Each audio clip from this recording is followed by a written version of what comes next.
let's talk about beta blocker and clinical outcomes in patients after myocardial infarction, a systematic review, and meta-analysis. While current clinical guidelines generally advocate for beta blocker therapy following acute myocardial infarction, conflicting findings have surfaced through large-scale observational studies and meta-analysis.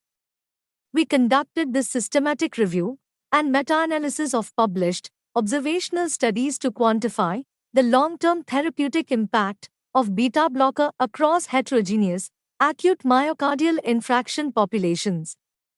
Coming to methods, we conducted comprehensive searches of the PubMed, Embase, Cochrane, and Web of Science databases for articles published from 2000 to 2025 that examine the link between beta blocker therapy and clinical outcomes. Last search update, 1st March 2025.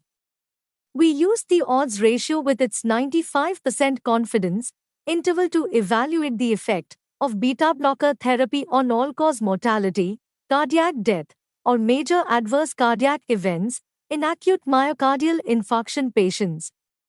Our analysis stratified these effects by study type, ejection fraction, sample size, follow-up duration, and patient characteristics, including primary coronary revascularization, ST segment elevation status, and comorbidities.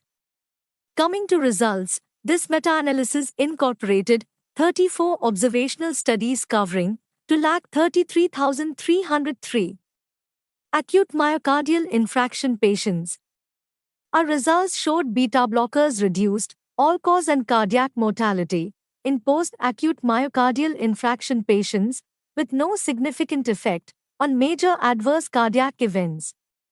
In these patients, post-percutaneous coronary intervention and ST elevation myocardial infarction patients, beta blockers lowered all-cause mortality, but not major adverse cardiac events risk. Subgroup analysis revealed that beta blockers decreased all-cause death in post-acute myocardial infarction patients with diabetes and chronic obstructive pulmonary disease, but not in those with hypertension and atrial fibrillation. Stratified by ejection fraction, beta blockers were beneficial for all-cause death, cardiac death, and major adverse cardiac events in post-acute myocardial infarction patients with reduced ejection fraction and only decreased all-cause death in those with preserved ejection fraction. In conclusions, our meta-analysis suggests beta blockers may offer long-term clinical benefits to acute myocardial infarction patients, particularly those with reduced ejection fraction.